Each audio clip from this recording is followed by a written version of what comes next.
Alright, guys. We're in the MC6 Grand Finals. The man that fell to Clem, and since then has been decapitating Terrans left, right, and center, Basilisk SERRAL. This man has stepped through a bunch of absolute monsters, and he's done it like a hot knife through butter. His opponent in the bottom right, Cure, is going for a 14 proxy barracks into a 14 gas, into a second 14 racks. Now, you might be wondering, what does those numbers mean? Guess what? The supply is the number. Normally, you're not meant to build a barracks till 16 supply. The fact he's building 2 barracks and a gas on 14 means he has cut 3 to 4 workers. And when I say cut, I mean this command center is not building workers. He's giving up a massive amount of potential income to hit the fastest possible Reaper rush. This is the exact same position, the same opening that Gumiho beat SERRAL with in the grand finals of the ESL Masters Jönköping in Sweden earlier this year.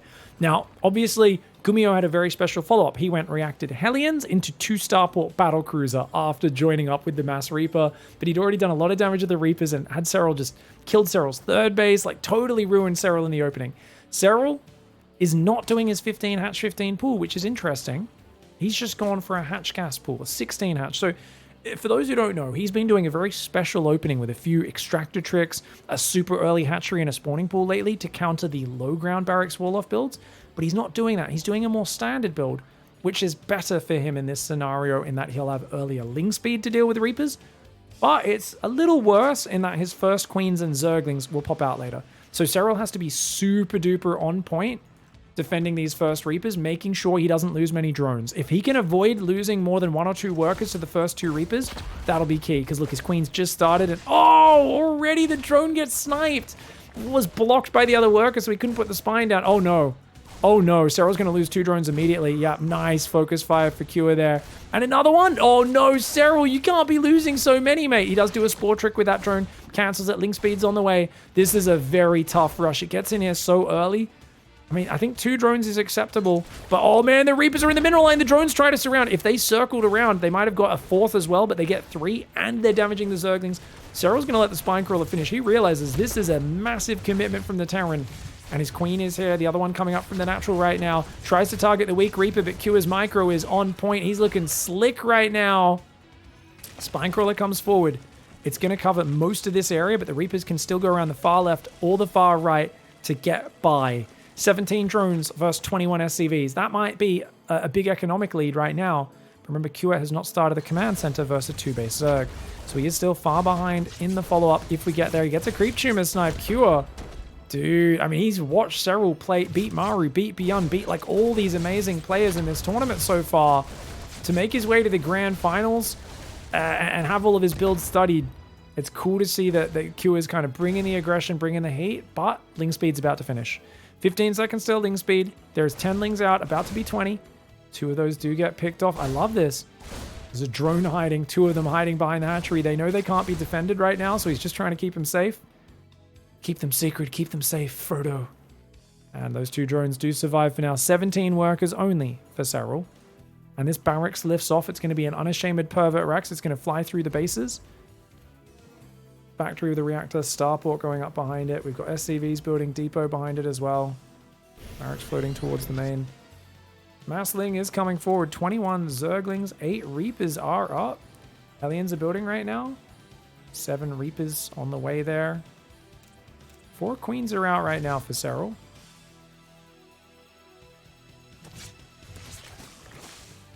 Barracks is going to get a good eyeball on the worker count. See SERRAL main-arding drones to his natural right now. Overlord's going to see that it is Hellion Reaper follow-up. And there is a fusion core on the way. He's building it in the top middle of the base. It is the exact same follow-up that we talked about. Taking a page out of Gumiho's book. And you know what? He got good damage with it. He got good momentum. Gumiho killed the 3rd base with this next step. But these 2 Hellions are a little slow because he was trying to get the fusion core up. Now SERRAL sees this. He doesn't see the fusion core, but he sees the rest of it. Hellion Reaper comes forward. The drone hides behind the 3rd base. Barracks is still scouting in the back. Oh, the Spinecrawler getting out here is really nice, especially if the Queens get some transfuse. Right? Reaper Alien can overpower a Spinecrawler, but they're very bad at it. The reason is a Spinecrawler has 2 base armor. It is the tankiest static defense structure other than a planetary fortress. Reapers do 2 4 damage attacks, which becomes 2 2 damage attacks. You're only doing half damage to a Spine. Queens also have 1 armor as well, which is why they're very good at tanking versus Reapers. But, I mean, numbers do make a difference here. He's just going to click on it. The Hellions trying to keep the Lings back. Spinecrawler will go down. He sacrifices a Reaper, but only one Reaper dying. I mean, there's just nothing else there to support. Oh, God. He's just going to win the game. It's over. It's over. Serral's Queen line is breaking. Wait, no, Ling flank comes in from the right side. He comes in with the Ling flank from the right as well. I did not see those Lings. The Hellion Reaper does get surrounded, and Serral survives. The Unashamed Pervert Rax will burn down as it sees that third base over there. Does crash to the ground. The Pervert inside says, don't worry, I got to peek down a lot of those drones tops. It's all good.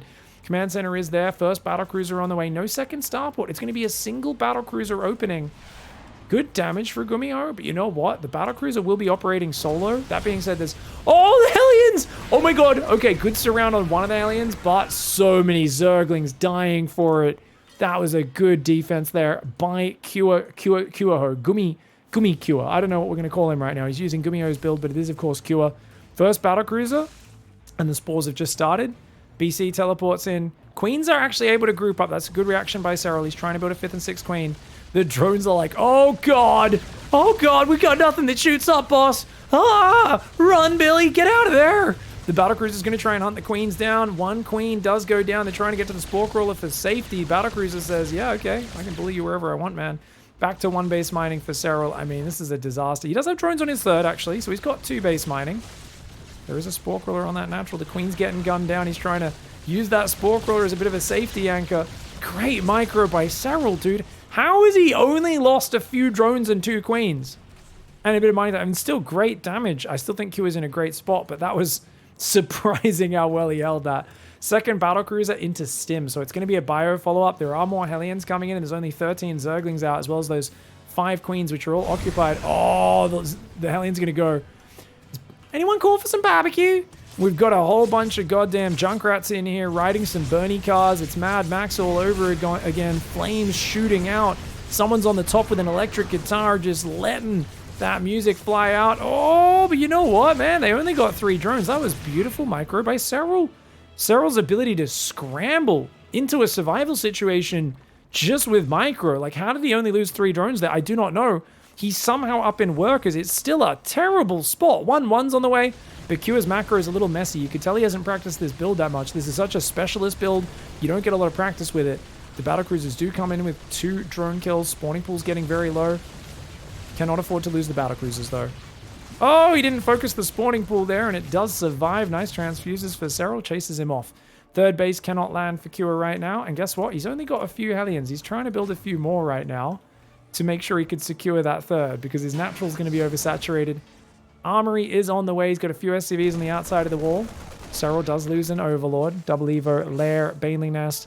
How is Serral alive? I don't know. Will he be alive for much longer? I still don't know. He's been on the ropes.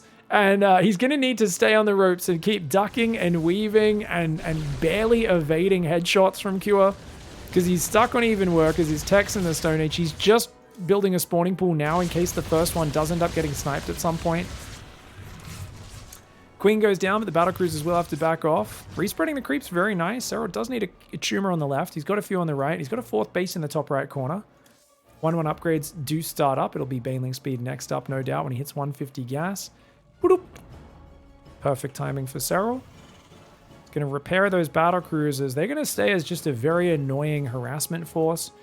Important to keep these Hellions alive for now. Up to 1, 2, 3, 4, 5 barracks. Make it 8 barracks. Oh my gosh, he's gone straight to 8 Rexes. Cure. Cure, no gases on the 3rd. That might tell Serral what's happening. Serral might be like, oh, why don't you have gases? That's fully saturated. You must be 8 Rexing.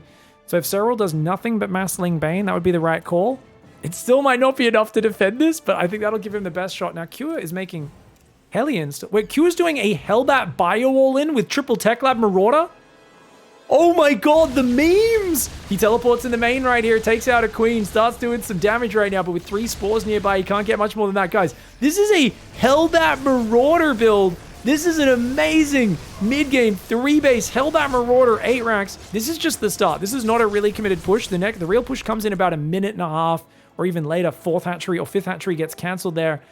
Very nice play by Cure. He can just keep dancing around the beasties. I'd love him to fly over the natural, try to maybe get an upgrade or something like that. He doesn't have Yamato, remember, so the battlecruisers aren't as good as those heavier investment ones.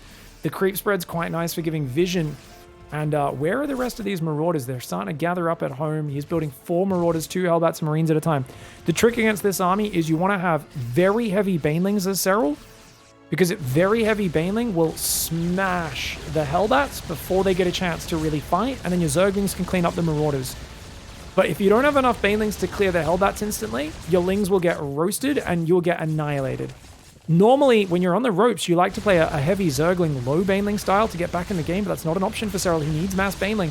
Battlecruisers fly through the back of the natural, taking out a few of these Queens. In the top right, shoving forward, SERRAL. Banelings do clear the Hellbats on the front, but there's a lot more bio behind that. Oh my gosh! The Banelings sneaking through! They're sneaking through the line. Cure focuses down, and it looks like the Marauders on the front line. SERRAL does tap out. Is it an early GG? I don't think so. I think he was pretty screwed. We can watch again. So let's just check what the battlecruisers were doing during that. Yeah, there's no Spore in the third. So he's losing drones on his third. He's losing mining there. And all the Banelings are gone. And there's still going to be a big pack of Bio Medevac about to run in on that base on that right side. And of course, you know, you're losing drones. You've got, you know, mining time being lost there. Unlikely you'll be able to defend this base from the follow-up. Like, those units are going to stem in. You've got, these are your last Banelings. And as those 4 Banelings die, you've got 20 Zerglings. You're going to lose your 4th. Your 3rd's not mining. You're pretty screwed. GG, Cure bringing out the Gummio build to take map 1. All right. Cure with a slick game 1 victory is going to go command center first in game 2 on altitude. I like it. His opponent down here is SERRAL. He's got the spawning pool and gas opening. My lord. Man's opening quick Ling speed. Great way to counter that sort of opening. Unfortunately, I always feel this opening kind of sucks first, command center first. There is a window, actually. So, because this is a barracks into double gas, there is a short window, I believe when Ling Speed finishes, where you can run in and there's like 1 Marine, no Hellions out just yet. And if you catch a few SCVs on the low ground with your, say, 6 to 8 Zerglings, you can kill a Marine, kill a few Zerglings, maybe even get a Mule. And this could pay off big time for SERRAL. But if you don't hit that very narrow window, this opening sucks because you're playing super safe with the early gas, the early pool, your hatchery's delayed, and of course Cure is doing the most economic build ever. I was casting a very exciting Cure Max Pack series, I think it was, the other day. I believe that's the one I was reading comments on, and a lot of people were saying, it's Cure! Just Cure! 1 syllable! Cure! And I'm like, guys, as an Australian, so if something ends like that, and we're excited, we extend the sound, and you guys hear extra R's. All we hear is exclamation marks at the end. So I'll be like, Cure! Cure! Cure! You know, that's how Australians do exclamation marks. So just remember, I know how the word is. Different people speak different to you. That's okay. And I'm not going to stop doing it. If I'm excited, I will let the excitement flow. And I'll let everyone hear how excited I am for Cure's slick builds, especially after that last game. Cure! It's a good time, man. It's a good time. Don't forget, you know, I've embraced it. I actually watched a long linguistics video about the O nur, which normally I wouldn't accentuate the nur as much as that. Like, so normally we don't hear the OAR as Australians. But it is, the more excited we are, the more it sounds like we're adding R's on the end of words. We normally don't, but yeah, so we don't even hear it. For us, we hear, if we had to write it down, we would just write, oh no, with 3 exclamation marks. But whenever Americans hear it especially, they write O-N-A-U-R-R, A-U-R-R-R or something. And we're like, oh, we hear N-O, exclamation mark, exclamation mark, exclamation mark. That's all we hear as Australians. That's just our passion. Like, we normally don't pronounce words properly. We just kind of skip syllables and stumble through it because we like being lazy. That's basically the most special part of Australian culture. But if we get excited, we add like 6 extra syllables like that aren't even there. It's great. It's a good thing. Most Aussies get really annoyed at the oh no thing because we don't even hear it. Like, we literally don't hear it. That's why we're like, we're not saying that. What are you guys talking about? But after watching the linguistics breakdown of it, I was like, oh, this professor knows what's up. I actually do say that, don't I? Oh, Vikings coming over, Marine there as well. The Overlord is going to get stopped. Oh, here we go. Guys, this is a Marauder Hellbat all in, right? No? Wait, what? Guys, he was building a Marauder and he canceled it. Wait, why? He was building a Marauder. He was planning to do the Marauder push and he changed his mind for some reason. And now he's playing 3rd Command Center into 4 gas. Interesting. Okay, I'm gonna have to rewind and watch this replay again at the end. Please remind me if you're watching live. I should have been paying more attention to the build orders. Normally I don't ramble that much, but I was like, oh, it's just early game on altitude. Looks pretty standard. And I was about to start G'ing up things for what was going to be what I thought was going to be a 5-minute 2 or 3 Marauder drop with 8 Hellbats. And that actually would have done pretty well because there's no Baneling Nest and there's only 7 Queens out right now. And the Queens are very exposed on the edge, where if you boost in and you tag them with Marauders, you could catch 3 Queens on their own before they all group up. And he's actually going to play Mech now? Whoa!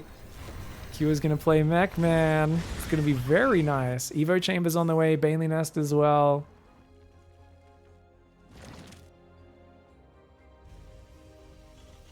I like this little opening in the wall. If I saw that, I don't know, I'd feel like it's a trap, you know? Oh, double armory and Banshee speed? No way. Really? That's cool. Very funky play right now.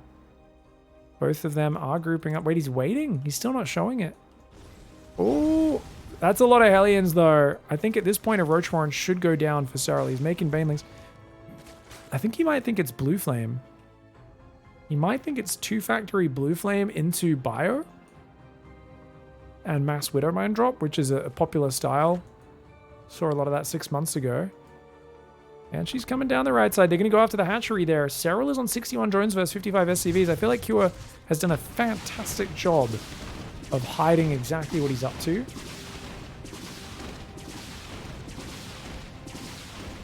It's going to be a very nice cancel. This keeps SERRAL really locked in on not that big a base count. This is always the worst feeling as a Zerg. You just have to cancel at 75%, and then your Overseer and your Queens arrive just a few seconds too late. Hellbats. Oh, he's actually going for a Hellbat timing. The Banelings are like, yes, please, yes, please. Get in the center, get in the center. Oh, he's trying to spready. Oh, good Baneling it.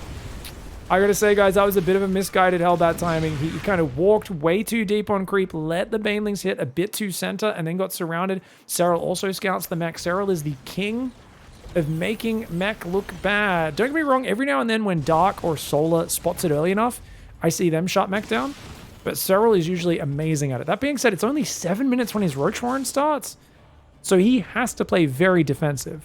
So we're not going to see like the, oh, I just shove 60 roaches in, or I fly in with mass muta. It's going to be more of a defensive game. I wouldn't be surprised to see an infestation pit go down soon. He's building a few extra spore crawlers, realizing that these banshees are going to cause him problems.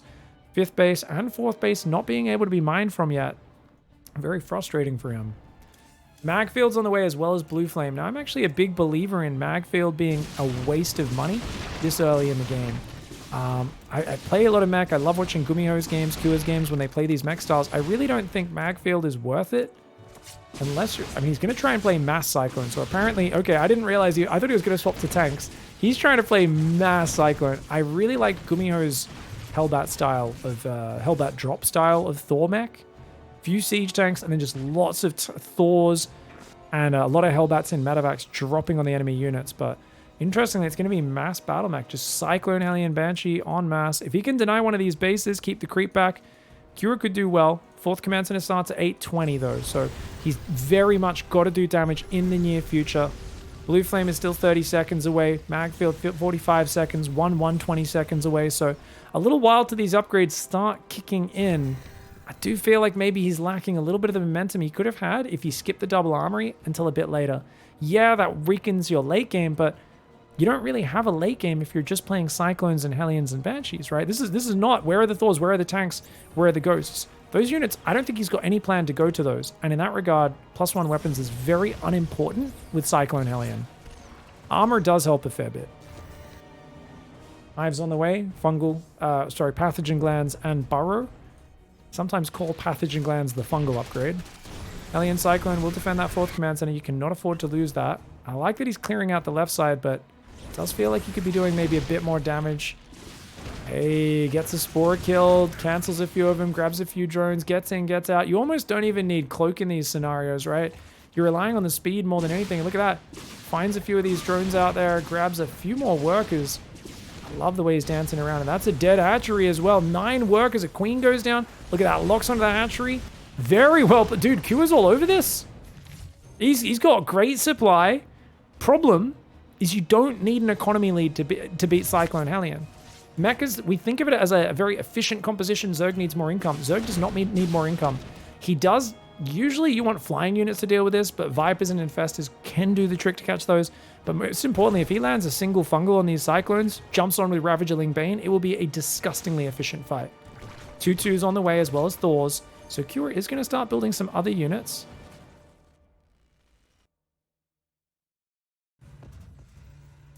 Up to 8 factories. How many reactors? Just 2 for now. Hasn't built an add-on on that third one. Ling's coming in. Going to find a mostly undefended base. I feel like this sort of run by is actually so annoying when you're maxed out as Terran and your army's on the other side of the map because you've got to bring units all the way home. But with units at his rally point, he was A-OK. Neuroparasites on the way. Guys, is he going mass infester? He's going for 13 infestors! Does he know that it's going to be mass Thor? He's literally planning mass neural. Wow, I guess he just says, well, you know what? Eventually you have to go tanks and Thors. It's not really worth neuroparasiting a Cyclone that much. You just want to fungal them and jump on top. But if you can steal the Banshees, the Thors, the tanks, those high damage units, it's going to be really nice. A few of the Lings do get crushed by the rocks. Ow! Just 1 or 2 of them going down. Ooh, Hellion run by down the left. A couple of Lings, Queen, and the Infestor pops out. Throws a fungal. Only hits one of the Hellions, but they do get dealt with by the Queens. Infestor's coming forward. He steals the Cyclone. He's actually neuraling a Cyclone. And it's going to lock onto an enemy Cyclone, but they turn and kill it before it can do much. 4th base is up for Cure. Doesn't have a 5th, no 6th, no orbital command center mass. He's on 2/2 upgrades versus just aggressive 1/1 upgrades for Zerg. Ling, Bane, Infestor coming forward. What a crazy mass of Infestors. Cure's got to find some way of dealing with this, man. That's going to be very interesting. Alright, with the hatchery on the left side. 3/3 starts up. Oh, nicely done. Does need to transfer workers from the natural out to this 4th. 4th is a little undersaturated. Tanks and Thors starting to come in, man. If the Infestors flank around this from the left and steal all the tanks and Thors, it's going to be pretty crazy. He's just going to go for it. SERRAL! Oh, my lord. Yeah, okay. I think he realized the depth of that line as he stepped into range of the tanks and said, yeah, maybe not. Probably not the best idea. 13 Infestors, though. Can we call this SERRAL's 13 Infestor build? I feel like we can. It's the 13 Infestor anti-mech build. Very cool reaction from SERRAL, and just gives him an abundance of neural, fungal, and the Terran needs to be very careful. I think in this sort of situation, it's actually non-negotiable that Q needs to listen to Twitch chat, to YouTube comments. You've already started, I know by the end of this game, you're all going to be saying it. Why not build a Raven?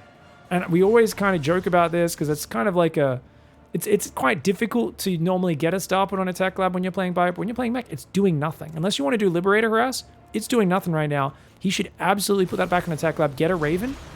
He's building turrets and using scans instead right now to try and not get ambushed by the Infestors, but I think a Raven just gives you a bit more maneuverability with this army. Whereas as it is, he's very afraid of not having scans available. Oh, here we go! SERRAL! No! Oh, he's just going to neural a few Cyclones up front as SERRAL. He's going to turn them on the siege tank. Let those Infestors get taken out. Yeah, I don't know about that. I feel like these Infestors need to flank usually, but Cure is way too ready for it. Those Lings ain't going to get much done. Banshees will clean that up. Actually, they killed the turret and burrow. Oh, I love that, because you can queue that up.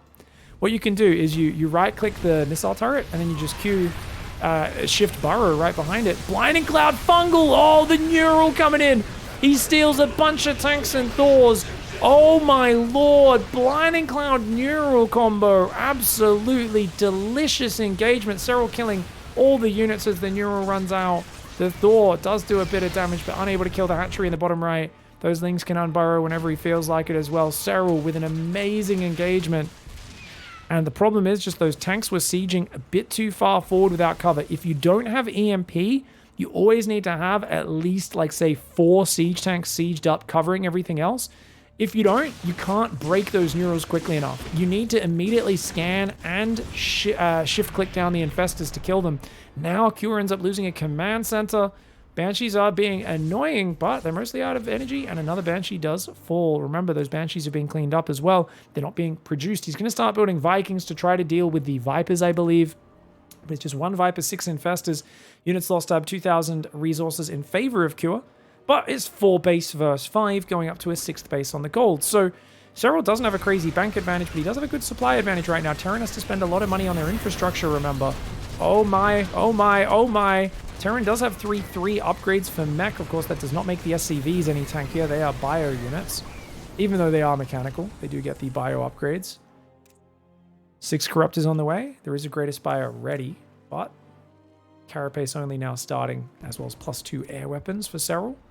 Broodlord's very good for breaking tank lines, and the thing is, he knows that after wrecking him with Neural, Cure is so afraid of the Neural Parasite, he's going to have so many siege tanks on the Remax. And you're like, oh, I didn't rebuild any Infestors, I've just got 6. They're still useful for Neural, useful for Fungal, but now I'm going to counter you with Broodlords. And if he can have enough Corruptors to guard those Broodlords, especially with Fungal and Parasitic Bomb against the Vikings, there's no Thors out. Cure desperately needs Thors. He's on 18 siege tanks and still making more. These Broodlords are going to be a nightmare to deal with. Good defense on the Ling Run by it. Does get 7 SCVs though, and Zerglings are cheap units. A cheeky barracks over there, just hanging out over that base, having a little look around. Where are those Broodlords, guys? Starting to come forward now. SERRAL trying to respread creep up the middle. Still tanks building. Oh man, Q is maxing out on tanks. 21 siege tanks, 17 Hellions, and 6 Vikings. He's gone a bit too far. He starts Thor production now. He's scanning. He's seeing the Broodlords. I mean, I wouldn't be surprised if he just kills a few of his own tanks right now. He doesn't really have enough air units to defend. He's got 6 Vikings. Actually, wait, there's no anti-air. Other than the Queens, there's no anti-air. Spells and Queens. Infested Terran does not exist anymore. Cure is going to split his army up. He's going to go around for a bit of a base trade. But look at that. The little pervert Zergling is going to see that army sneaking by. So SERRAL knows what's happening. SERRAL sees the command center in the top. And he says, oh, you're going to split up your army? No worries. I'll just hunt that side down. Problem, the army on the left. He hasn't spotted that one yet. That one could do some very big damage. And actually, SERRAL changes his mind, starts pushing forward. Mass Ravager Viper. He's just going to go Blinding Cloud Ravager. Oh, the tank's all on siege at the worst possible time. Very fortuitous fight for SERRAL. He finds the undefended mineral line in the top left with the Zerglings. That hatchery dies in the bottom left there. Great move by Cure. The Queens do defend the Broodlords by the looks of it from the Vikings. Ravagers do force that army back for now. This army coming in. The Infestors are there, though. SERRAL, it's up to him when he wants to stick his tentacle inside the brain of those siege tanks. Queens are out here still trying to shimmy those away, and those 2 siege tanks do go down. We've got a bunch of Zerglings burrowed in that mineral line, and there's nothing there. Oh, no, no, no. The moment those Lings unburrow is going to be a nightmare. Q is losing the rest of his tanks and Hellbats to the bottom right. SERRAL is feeling it right now. He's all over it. And oh, the Fungal Spore combo. I think he's only lost 2 Broodlords. He's forcing the Vikings to land. Fungal, no escape for you, mate. Imagine that. Weaponized gangrene. Imagine if someone could just come up to you, tap you on the shoulder, and your whole leg is rotting off. That's essentially what happened to those Vikings, man. Infestors with some foul magic upon the Terran. Ravagers and Lings coming forward, clearing up the depots. 8 SCVs do go down in the top left, trying to mule up his Cure. But after that first big neural fight, he really just has lost too much momentum, and he just wasn't quite ready for these Broodlords. Isn't it crazy? Just a handful of Broodlords kind of caught him just with an imbalanced composition. I just think he was under so much pressure. He didn't realize he built over 20 siege tanks. I would say 17 siege tanks is probably the most you ever want to build in any game of StarCraft. I don't know exactly why 17. I just feel any more than that gets to be too many. Hellbats on the left defending the Zerglings with those tanks. Nicely done. These Broodlords trying to kite him down. Thors have taken out 2 more Broodlords. But SERRAL's got the money. Gold base mining. Trying to take the base on the right. To be fair, SERRAL has never really been mining that many bases this game. I feel like if we look at the income graph, he has been ahead on mining for the last 10 minutes. But never by a massive amount. Nice Biles wounding some siege tanks there. Queen's going to try to pull back. We've got 4 Broodlords with 4 more making. If you fight those Thors front on, they'll wreck you. But he's got 2 Vipers maxed on energy. Infestors juiced up. If he can neural some Thors, if he can land some Blinding Clouds maybe to set that up, or let the Broodlords do their work, that'll be massive. Ling Ravager in the top left. There's only 1 Hellbat out here. It's not going to be able to defend this base on its own. It is +3, so it's one-shotting a pack of Zerglings. But that leaves the top left orbital wide open. And SERRAL's going to have a field day with it. Cure siege tanks and Thors coming down the bottom right. SERRAL wisely just abandons the base and says, yep, no need to fight there. If you leave some units sticking out, I'll take the kills. But otherwise, I will just fall back and send my drones elsewhere, denying your 5th way more important than me losing it because I've got extra hatcheries coming up. And I know this is hurting you more than it's hurting me. But another hatchery goes down on the right. Serral's back to his initial 5 bases with a new 6th almost up on the left side. More Lings coming in, but the tanks are there. Blue Flame +3 Hellbat's looking great. Oh, Ling Ravager ambush takes out 2 Thors and a Hellbat in the middle of the map. Thors actually focus down the Ravagers and oh! Thor barely goes down to the trickle of Zerglings. Units lost tab is almost dead even. Both players losing 26,000 of resources. Hellions will drive in, but Broodlord Infest is going to try and take him out. And those last Hellions go down. 6 workers for about 4 or 5 Hellions. Ends up being a good trade for SERRAL. SERRAL gonna have to defend this left base, though. Q is actually doing a great job of staying in this game on a very bad work account. He doesn't have a lot of money, but SERRAL's economy was never that big, as we mentioned earlier.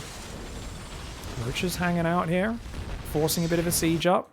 Mass counterattack on the right side. Undefended orbital on the 3rd and the 5th base. Like, this is really nasty. How does Cure actually finish the game? Well, I mean, right now in a pitched battle, it's all about the spellcasters. I don't know if Cure can win if he doesn't have ghosts. That's the problem that I see for him. Does lift the orbitals to save it. Very important.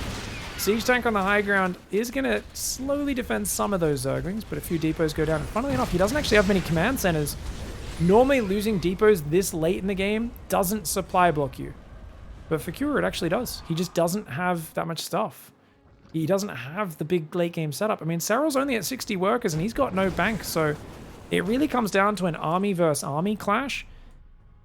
Unless they slow down and just macro for the next few minutes, the next fight should decide this game. Aliens coming in though. So far, it's just harassment. It's going to be 6 worker kills at least here for these Hellions. Actually damaging those drones as they move through the Queen, funnily enough, even though Cure stopped microing it.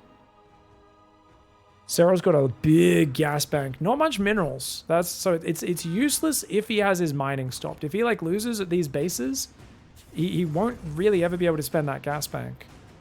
Going up to 15 Broodlords? Oh my.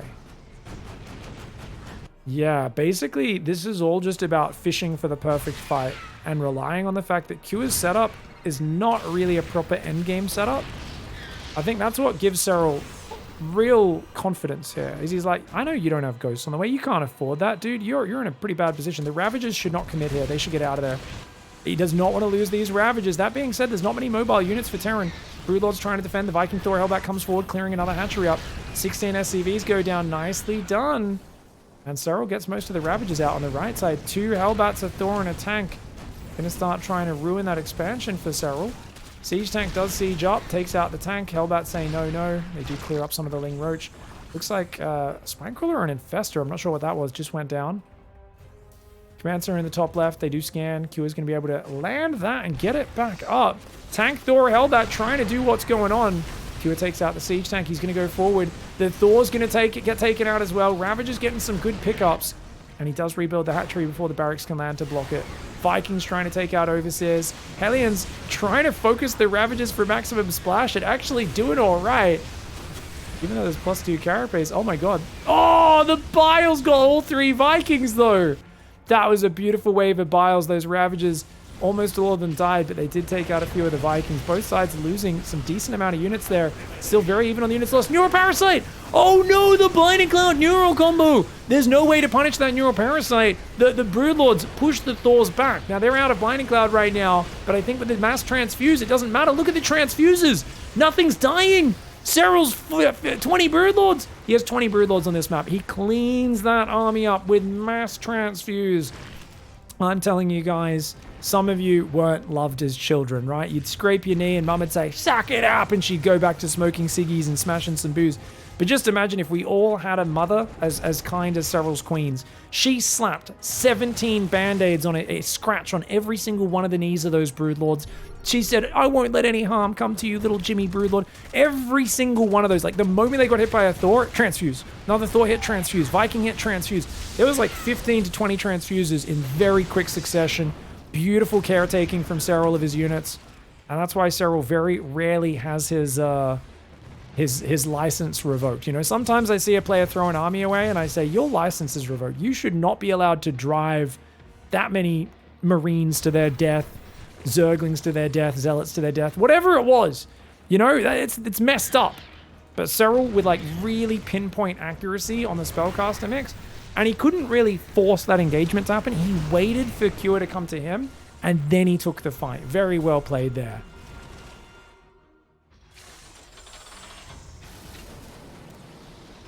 Six Thors, 2-3 Vikings. Is it enough? 17 Broodlords. They've got 3-1 upgrades, so they don't have the best carapace, but man, Q is losing his mining. SCV's getting run off that base right now. Ravage is doing a great job.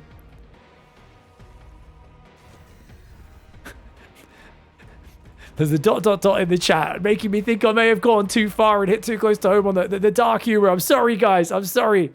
It was a bit of a silly one. It was a bit of a silly one. It's okay. I love you guys and girls, even if you don't love your units. Because let's be real, none of us love our units as well as SERRAL. We micro like crap. Broodlords. Oh, the Vikings going to get some good hits off. Transfuse. Watch out for the Parasitic Bomb. Good pullback on the Vikings. Man, good pullback on the Vipers so they don't actually die. This Transfuse micro is ridiculous. SERRAL's recycling is insane. You can tell this man is European. This man saves up all of his stuff. He's got like a friggin' box at home for bottles, a box for metal to recycle. He probably takes his phones down to like an old electronics recycling place. Just keeps everything alive. Cure, oh, without the ghosts, I feel like he just can't punish the spellcasters that are always in reserve. Cure would love to force a pitched battle, but if he attacks in, the Neural and the Blinding Cloud is going to ruin him. Finally, we see another couple Broodlords go down there, but man, the tanks are doing way too much friendly fire. I think he's got to unsiege the tanks. Otherwise, the Broodlings keep doing damage, and that's what SERRAL's trying to get him to do, because the moment he unsieges his tanks, the Infestors are going to Neural everything. Watch out! Watch out, Curie's trying to siege, but the Blinding Cloud lands! The tanks can't punish the Infestors! Oh my god! SERRAL inserts his tentacle into every single unit at once and just steals the entire army, and that's why you need to keep the tank siege, but the Broodlords were punishing for leaving the tank siege. He felt he had to unsiege and move forward, and SERRAL catches him using that Watchtower vision. Very well played. Amazing Infestor play that game. Alright guys, down here in the bottom right, Cure actually did a pretty good job, but very hard to take down SERRAL with mech.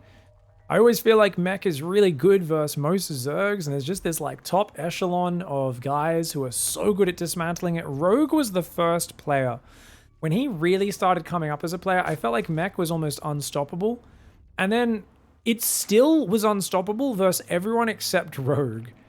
And it felt like the top Terrans just stopped doing it because they're like, wow, Rogue makes this look like trash. I don't know if anyone remembers Hydralingbane Swarm Host was the style back then in 2017. Rogue, 2017, early 2018, it was just like anytime you try to play mech, it was just like, hey, I've got Hydralingbane, just like a pretty good balanced comp if you can get away with getting to it. And I think the Terrans must have been playing greedy because they were letting the Zergs get there without building roaches.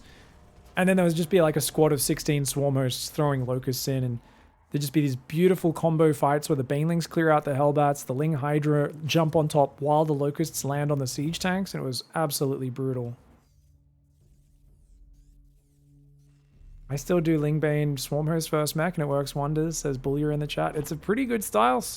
Still very, very good. Top players got quite good at deflecting the Swarmhosts, but I would say even at mid-GM, it's still very effective. Swarmhost is still very good versus mech. I doubt we'll see mech again in this series, but it's a small map. Good one for Bio. Double gas here after the command center first. Cure playing very economically. And SERRAL, looks like, is he doing a standard build? Looks like this was pretty standard, yeah. No 15 hatch, 15 pull. I mean, Bjorn was trying to hard counter him a bit, remember? So I'm not surprised that SERRAL's coming in here not using the 15 hatch, 15 pull. He probably looked at that and was like, those openings were not as effective as they could be because, you know, he was blind countering me. And I think, especially after losing all those drones to the Hellion drop against Bjorn, I think SERRAL was like, yeah, let's go back to old school, get a third, get Ling speed, 16 hatch, 18 gas, 17 pool. Not a bad way to play.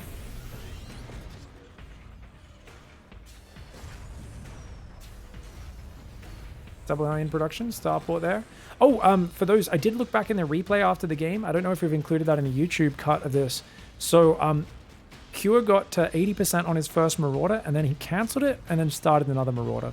So our theory is that he accidentally misclicked the cancel on it, started another Marauder, realized that screwed the build up too hard, and then he just decided, well, screw it, I might as well build a Banshee. Now, don't get me wrong, there is an argument, as we see Marauder again, that he's like, well, if roaches arrive, then I can let the Marauder pop out. But if there's no roaches, I just cancel it. So let's see, if he does the same thing again, then we know it's a safety Marauder. But I'm pretty, yeah, it would seem like a really weird thing to do for safety personally. Because like, it's like just wasting that money. It's like a Marauder doesn't really block that push that well anyway. So we're going to see Concussive, a Medevac, Concussive, and an Armory in the near future, guys. It is the Marauder Hellbat timing. If Serral's queens are a little bit too far out, this could definitely catch him. Remember, his queens were very far out on altitude. That being said, I think he'll be a little more paranoid in this game. Oh, that's a late starport lift though, isn't it? Wait. No, guys, I'm gonna break the immersion and do something really quick. I need to show you something very quickly. Serral scouting, we're on Serral's camera. Look at this from Serral's viewpoint, because he lifts that starport too quickly. So look, he does the land on the starport. If Serral watches, he sees it lift. He sees it lift. Of course he sees it lift. Death vision. I was talking about this in one of my earlier casts. He sees it lift. For those who don't know, there is death vision. When a unit dies, it keeps vision for about 2 seconds after it dies. If you want to do a trick like that, you need to start building the Banshee, start making Cloak, wait a second, and then cancel it and lift it back. I don't know the exact time, if it's 2 seconds, 3 seconds, 1.5 seconds. It's a short amount of time. Kua just screwed up really hard and gave away what he's doing. That being said, did Serral notice? Because he's going double Evo Chamber, which is very greedy because he won't have the ability to build Banelings. On the other hand, he's got 9 queens. As long as he positions his queens correctly, he should realize that starport lifted back off. Kua definitely screwed up the mind game there, guys. Oh, he's going to go Banshee behind it. Interesting. Okay, here we go. He's swapping around. Oh, the Marauder! Kua left a Marauder behind! Kua, he did not click the Marauder inside the Medevac. He's left a Marauder behind. He's making mistakes right now. I'm telling you guys, everyone gets very, very upset against Serral. They get very tilted. But Serral's not watching. Serral, maybe he didn't realize, guys. He's just built 9 queens, which is a lot for default safety. But look, that Medevac, this timing is so late. This is such a late timing. You can hit this at like 5 minutes, 5:10. He's coming in with a lot of aliens. It could still be kind of scary. Serral, his queens. Oh my god, one of them gets away. You gotta shoot the different queens. Kua microed. He should have tagged at least 2 of the 3 queens. He could have got 3 out of 3 if he had perfect micro. Oh, nice ling wraparound. Gets one of the Marauders on the backside. Medevac does pull back. Wait, no, that Marauder survives. New Hellion coming in. Hellbat's doing amazing damage. Serral did not notice the scout, even though Kua made that slight mistake before. And he is taking a bit of damage, but man, good transfuses. And the way he pulled his queens back, so the Hellbats are never doing splash damage. They're always only hitting 1 queen at a time. Amazing micro for Serral. As more lings come in, we're going to see Kua pull back. As long as he keeps these Marauders alive, he can do quite well. He's got Cloak coming in behind this as well. Does save a bunch of these units. He's going to try and do some pickups. Does let the Marauders go down. Interesting. He's still trying to fight here. Does need to group back up and chill. The Banshee deep in the red needs to go back to repair. Serral holds 61 drones. The queen's there. I really feel if Kua hit that timing properly, didn't leave the Marauder behind, that could have worked, because those queens were far out. If he tagged all 3 of the queens, or even 2 out of the 3, and he hit a bit earlier, that's a very different situation. But Serral was already at 60 drones and naturally building Zerglings for like the bio stage of the game. So Kua unfortunately making a few small mistakes, and you just can't afford any mistakes for Serral. That being said, it seems like even though Serral's camera was over it, he did not notice the starport lift back up. He must have already been looking back at his minimap, because it was only a fraction of a second. So definitely a bit of an interesting game, man. I feel like these sort of tournaments, you get to the finals and nothing is played perfectly. There's lots of adapting and trying to trick your opponents, and sometimes things work perfectly for one player, terribly for another. In games like this, I feel like both sides have made a few small slip-ups. We've got a very competitive series. Hellbat timing 2.0 coming forward. Good pullback. Oh gosh. Oh gosh, Kua. Those 3 SCVs going to get caught. Great ling run by for Serral. Serral's going to lose this, but that's his 5th base. His 4th base is up the bottom anyway. It's already finished. Ling's going to try and break the wall. Not really worth it with 5 Marines behind, so he does pull back. 2-2's already on the way, whereas 1-1 is only 1/3 complete. That is appallingly bad for Terran. 74 drones versus 56 workers as well. Definitely feels like Serral's too far ahead of the curve right now, guys. He's too far ahead of the curve. Infestation Pit starts up there. I don't see Cure bringing this one back. I don't want to call it early, but I definitely feel that this is such a committed timing when you do the Hellbat Marauder. You do need to do a pretty crazy amount of damage for it to be worth it, because your third command center is so late and all that. What's kind of cool here is he's going for a quick fourth command center. So he's going to play very big macro from here. Oh, Cure sends all of his Marines around to the other side. Half his Marines were here. He lets the Overseer pass, doesn't kill it, and lets Serral get a full scout. Unfortunate, you can't be affording these mistakes here. I don't like to just talk about a player's mistakes, but I've got to be honest with you guys and point out when I see things. I really feel like you need to be very, very clean in your play to take down someone like SERRAL or Maru pretty much ever. Those Banshees need to pull back and repair as well, but... Oh, no, you got to keep him alive. Loses one. As long as he keeps the other up, should be okay. You got to preserve all of his units. Fourth command center is trying to go down. Second factory on the way as well. +2 attack. No +2 armor just yet. Serral's going to try and swap into Hydraling Bane now. Oh, that's a lot of Zerglings. Those Hellbats pretty good versus those Zerglings. Oh my gosh, I don't... Oh, just too much Zerg, man. That army caught out. Serral just jumps on top. He had such an overwhelming Zergling count. And these are, of course, not Blue Flame Hellbats. They don't have enough upgrades. And I think, actually, when Cure moved his army, it was actually really bad. He kind of panic right-clicked, and it spread the units out and allowed the Zerglings in the middle of the units. Whereas when he was attack moving, his units were in a tight clump, and the Zerglings were mostly stuck behind each other. But the moment he move commanded, it allowed the Zerglings to squeeze basically in between every single Marine and Hellbat. So he was like completely around the army. So if Cure actually just stimmed and A-moved and nothing else, it probably would have done better for him than he actually did negative micro. Obviously, I understand why. He looks back, panics, tries to do a move command to get out of there, but unfortunate for him, that did not pay off. Banshee on the top side should not be hanging out there. He definitely should get that out of there. You don't want to be throwing these Banshees away, but another one just gets thrown out. Serral's on 90 workers. He's got a mass Zergling drop he's going to do in the main while he blows up the fourth base. So watch, he's going to split Lings and some Banes into the main, and he's probably going to attack every side at once. Like, I imagine, yeah, mass Ling drop in the main, send maybe a few Banelings into this mineral line, and blow up the fourth all at the same time. So this army rotates to the north. It's a classic 1-2 punch. Slide the drop in the back and roll over the top at the same moment. He's got bigger army supply, 2-2 versus 1-1, so double army upgrade advantage. And he's got Adrenal, +3 Carapace, and Hydra upgrades coming in behind it. The Marines are there. Cure does react. The Ling Bane pulls back for now. Serral says, oh, my Banes aren't ready. Let's rotate with those units. Mass Ling drop in the main base coming in. Remember, these Lings are pretty cheap, man. If he can just get surface area on stuff, Lings do crazy damage, and he's in that mineral line right now. Lings are going to try to run up the guts, but Cure actually has a great position. I like the pullback on the Banelings. Just using the more expendable Zerglings, he will take out a couple of siege tanks, one of them barely surviving in the red. And look at that, using Burrow. 3 patches of Zerglings, one there, and one there, split in the main. And because Cure's looking at the front, he did not notice even burrowed Zerglings there. So he's going to send those SCVs back to their death. Oh, Serral is all over this. Viper's being built right now. He's got creep on the front. When you got creep encroaching on your territory like that, it ain't good. He does end up scanning and seeing a few of these Zerglings. The Zerglings trying to evade. Tries to get him right in the corner. Tries to morph some Banelings there. Marines do end up realizing what's up eventually. A few more Zerglings on the high ground as well. He just lose a few Queens. Looks like a few Queens went down maybe. Still 9 Queens on the map. More than enough. You almost want to lose some Queens so you can replace them with more army units as Serral. Spires on the way. Viper's gathering energy. I feel like Serral's far enough ahead. He could have more urgency with winning the game. I also feel there's no need to. I mean, he's simply ahead. Yes, Cure has 4 bases. He's got +2 vehicle weapons, 3 more barracks, +3 weapons. But look at that. Ling on Burrow in the main.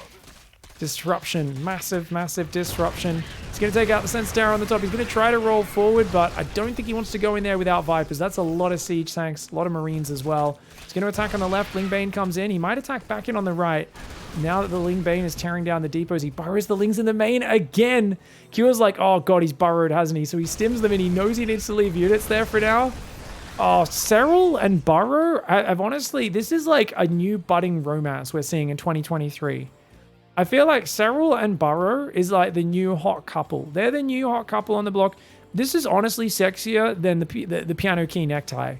Like, honestly, friggin' Mr. Megatu, whatever the hell his name is, he'd be so proud of this. Serral's using it so well. Marines trying to spread back. Baneling's trying to run forwards. Ow, ow, ow, ow, ow. Marines are just getting blown up. They don't have enough support. The numbers are too bad for them. Those Zerglings can unburrow at any moment. No 5th base for you, says SERRAL.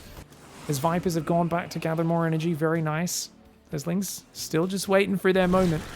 Burrowed Zergling gets scanned, and so many scans just being used for these burrow units. It's something we don't talk about, but we look at the units lost tab and you go, okay, Zerg's down 1,000 resources, but guess what? It's not just that. SERRAL has probably already baited out 7 scans for burrowed units. 7. That's thousands of resources that could have been mined. Lings unburrowing the main, they will get cleaned up, but at the same time, trying to roll in on the front. I guess this Great Spy has been a little late. Q has done a great job of surviving just with the heavy siege tank play, but another scan there, another scan there. It's the respreading of the creep, the burrowing everywhere, the way he controls the map. The Terran really don't get to drop many mules when they're playing against SERRAL. Lingbane rolling in around these ledges, blinding cloud galore. Lings and Hydras cleaning up the tanks. Banelings trying to get the Marines. Looks like the Marines all got cleaned up behind that base to the top. Tries to roll down here as well. I think SERRAL's going to be thinking about rolling the Banelings in further, but he knows there's more tanks behind that, so he does back off for now. Hydraling Bane trying to chase this army. Looks like more Zergling, a single Zergling unburrowed in the main, finally getting dealt with.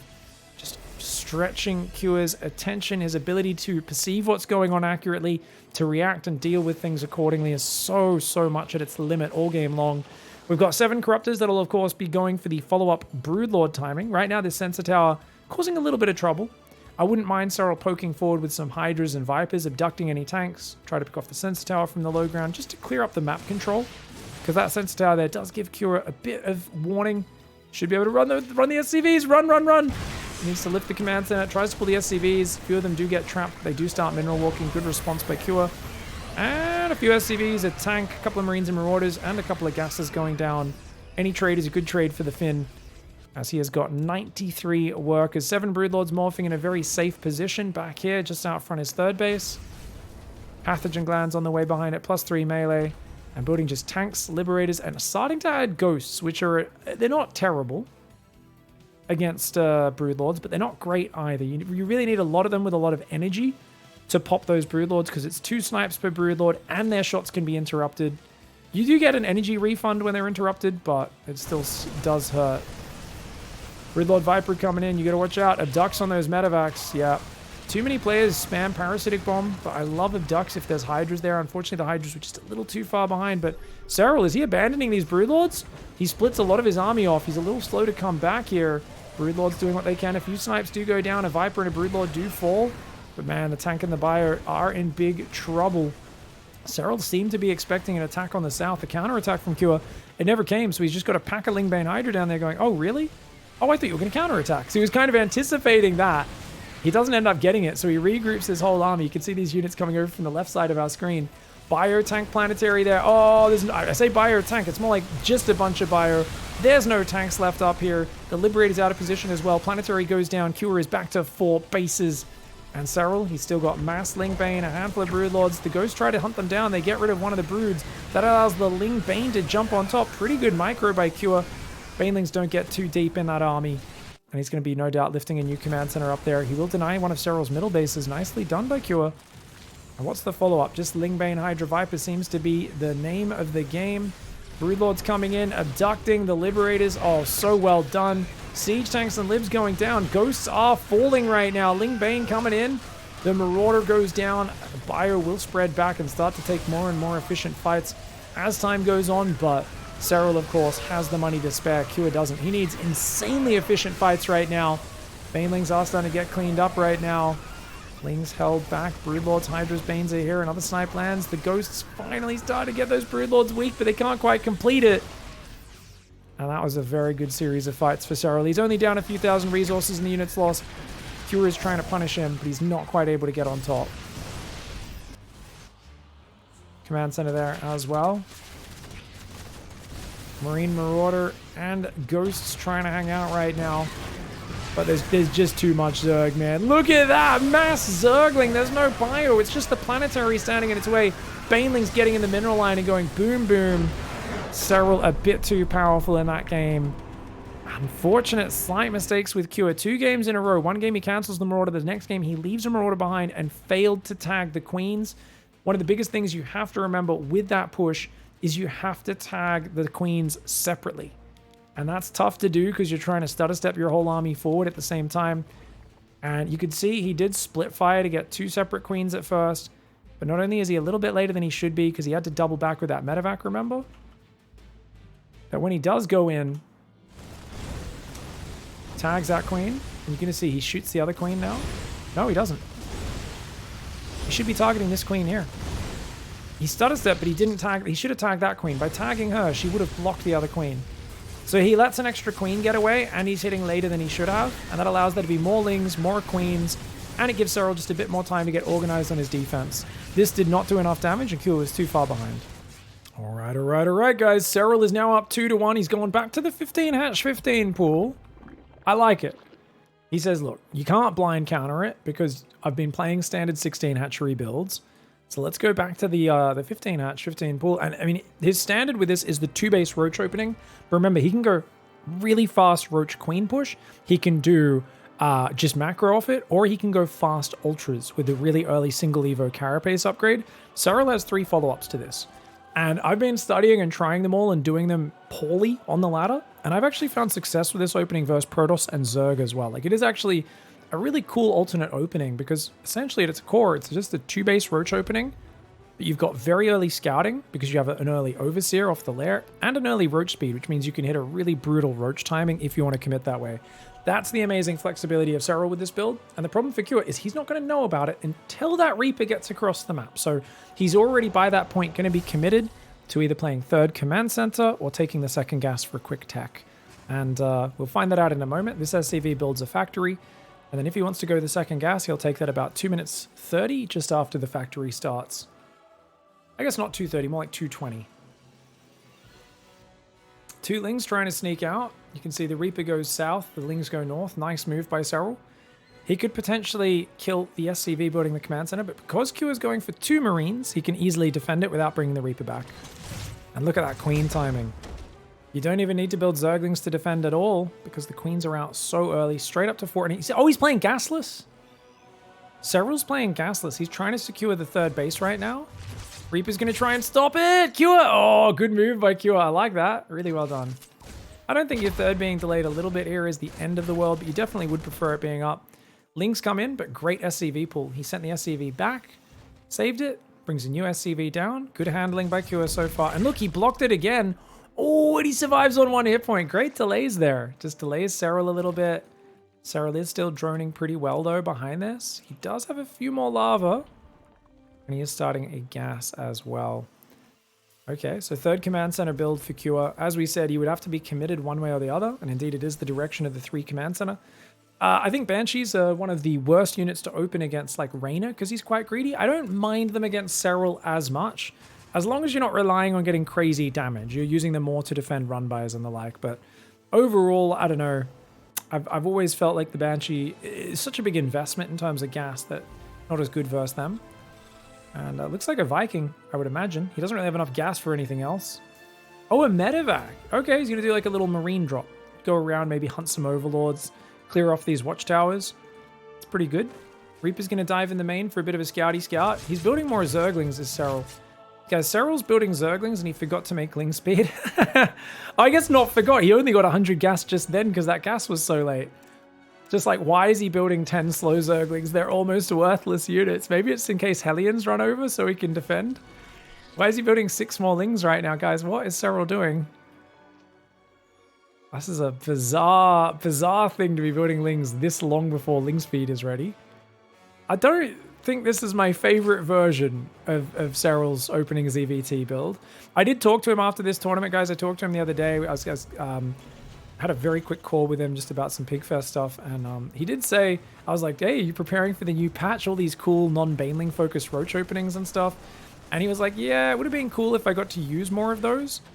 But, you know, after playing Maru, I feel like they all started countering me too much, so I had to mix it up and do different things.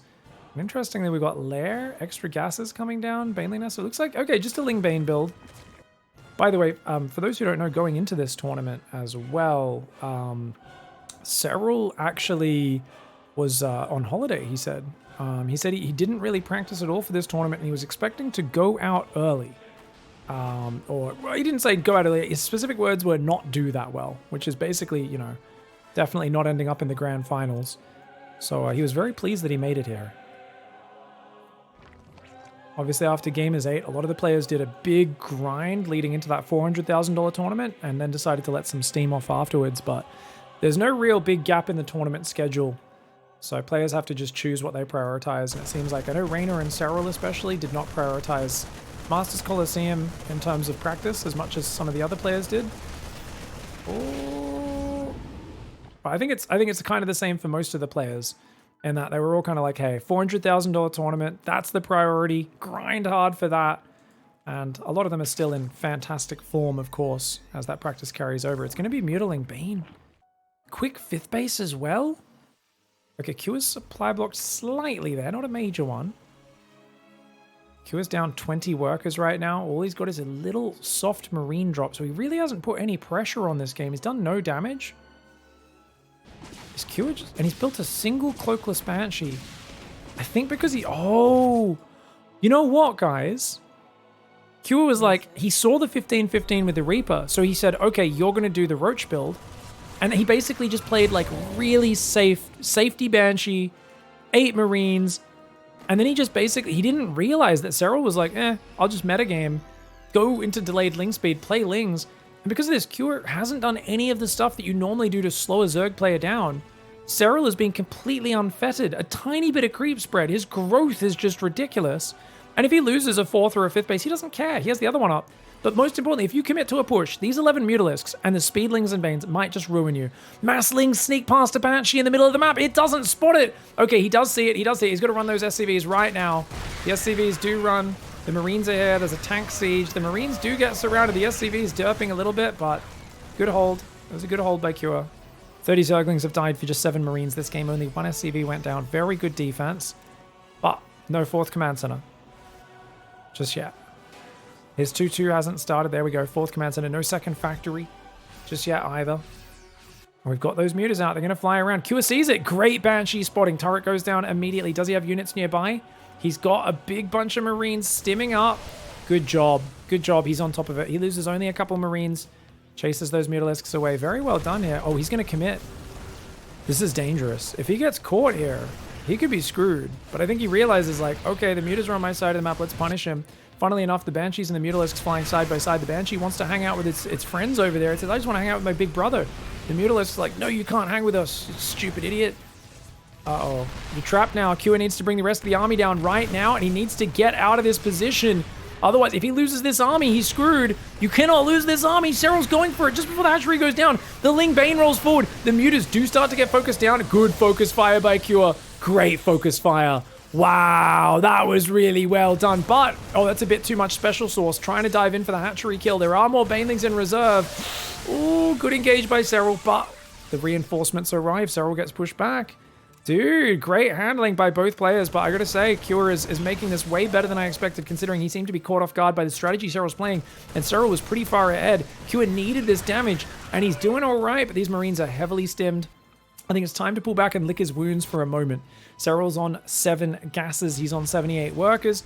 Mutalisks starting to pick off a few SCVs, but Thor's on the way. 2nd factory's gonna be adding a reactor and going Widow Mines, no doubt. And you are ahead on the upgrades by a good minute and a half. Maybe just a minute 15, something like about 75 seconds. SCV's getting picked off in the main as well. Good Muta Micro. It's just 14 Mutalisks for now. He's building a few more at home, and you'll notice he doesn't rally them because he doesn't want to fly them through the missile turrets and the Marines, so he'll group those up later. For now, they're just going across with his Ling Bane. So Ling Bane Muta on one key, and then these Mutalisks on a different key for SERRAL.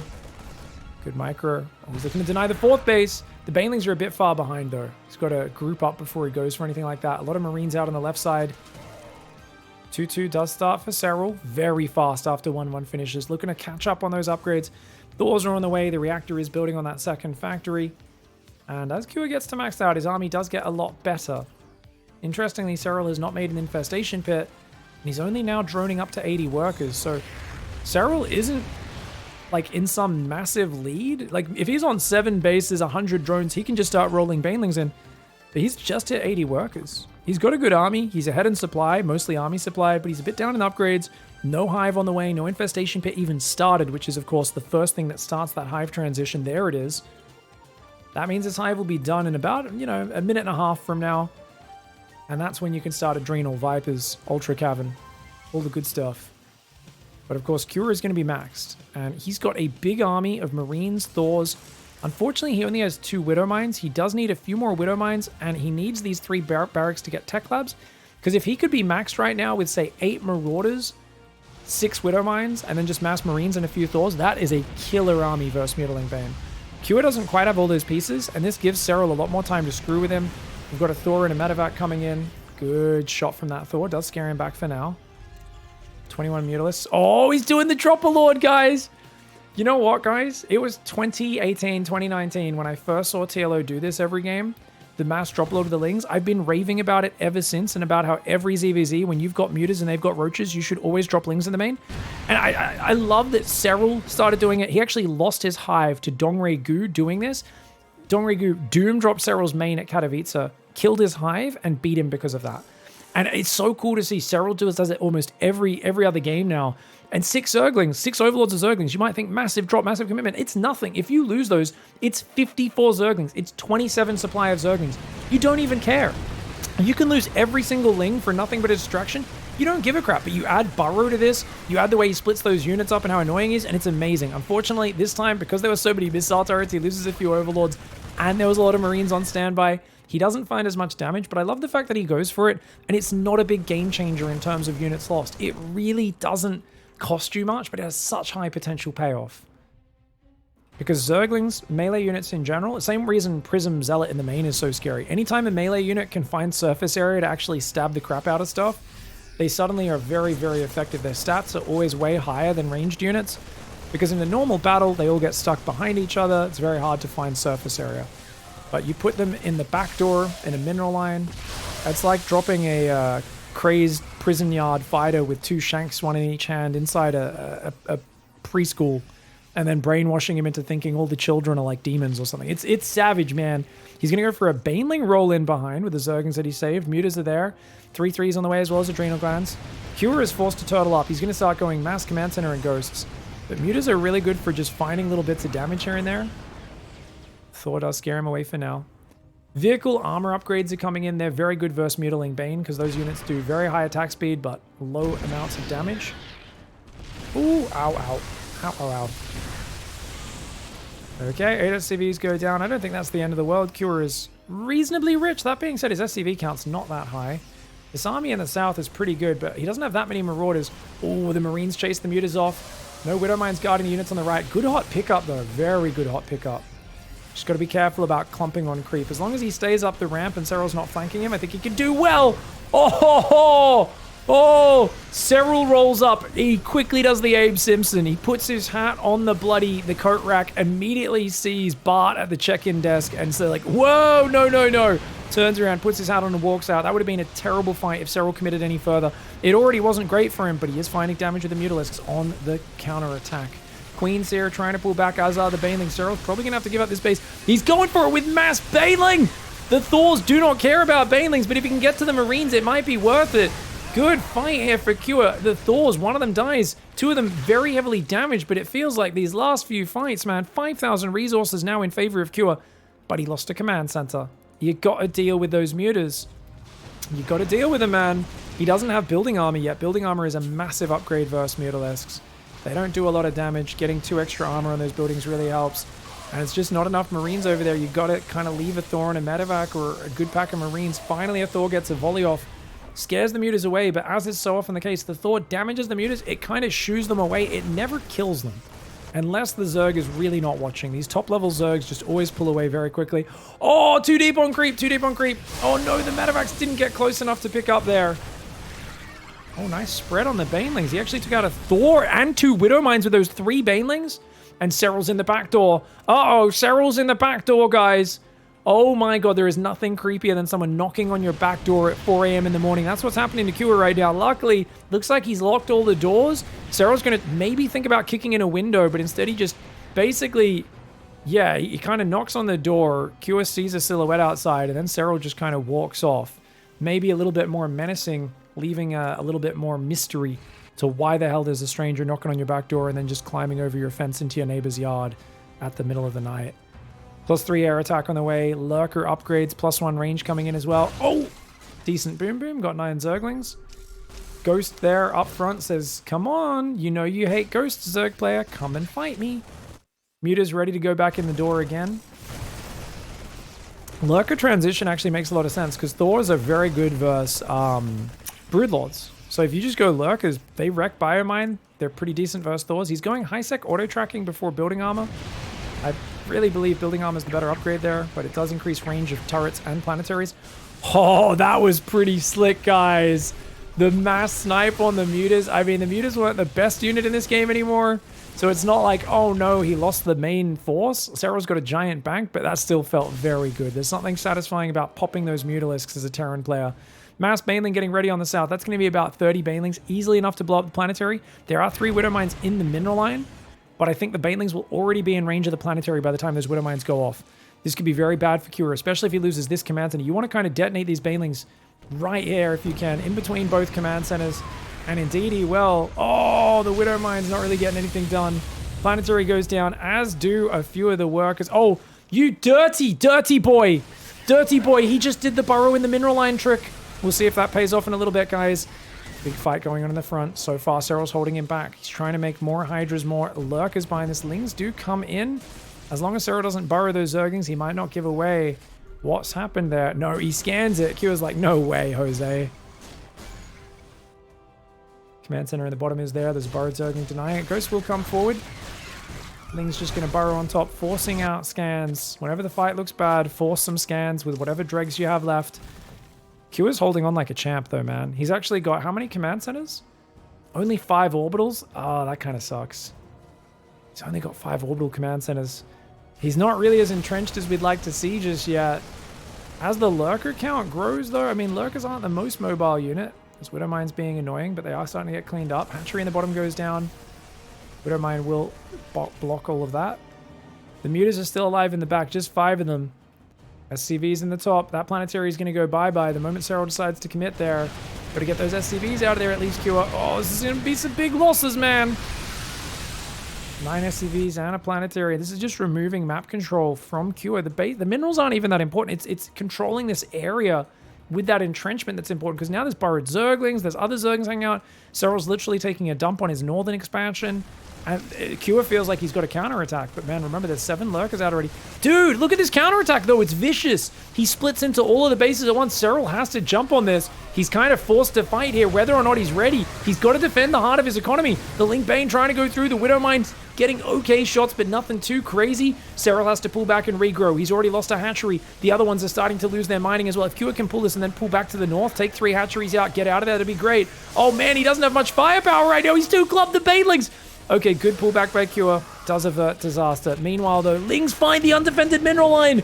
Oh no, the SCVs turn and fight. That is not going to go well. These are 3/3 adrenal Zerglings. These are crack soldiers that they fed crack so they bite the opponent faster. This is a whole bunch of juiced up psychopaths, and they deny that the turret's trying to go down in that base. He's going to burrow another Zergling, make sure that's there. Now, don't get me wrong, SERRAL just lost a lot of his income. He's only mining 1,100 minerals a minute, but Q is down below 1,000. They are both down to just these armies, but SERRAL's got the bank behind it. Trading bases like this favors the player with the much bigger bank. He's got more resources to call on. And oh, he picks up. He's going to get out, get back to the high ground. Siege tanks, Widow Mines, and Marines trying to do what they can. Dude, Cure is fighting very, very well in this series, but it feels like the burrowed Zergling harassment backstabs have just been getting so much value. And look, he's even got Overseers here. I don't really know if he's going to bother contaminating. The drops could be used again in the main. Since there's no Marines in there to defend Mutalisks anymore, I would love to see him utilize that. SERRAL is rebuilding this hatchery, and that one never actually went down. Looks like he's transferring workers to the south as well. 66 drones versus 54 SCVs. I mean, SERRAL's mineral bank is not that big.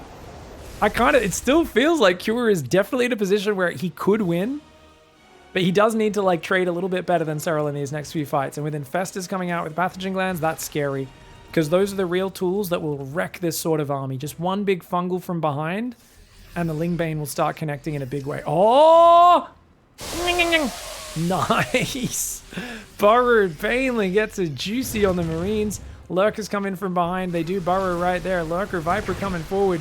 Looks like the snipes will take out those lurkers. They all get busted through. Parasitic Bomb not bad. The Ghost trying to cloak and spread here. There's no Overseers left. Wait, and U1's coming in from the right side. That U Overseer is so important. Q is Ghost getting overrun. He cannot afford to replace these Ghosts and Medevacs that are falling. And that might just be it, because Serral still got bank. He does this, and remember, there's no planetary. It's an orbital. The single Mutalisk from earlier in the game. The one little flappy bird with its dirty tube of death on the bottom, throwing those glaive worms out of its butt.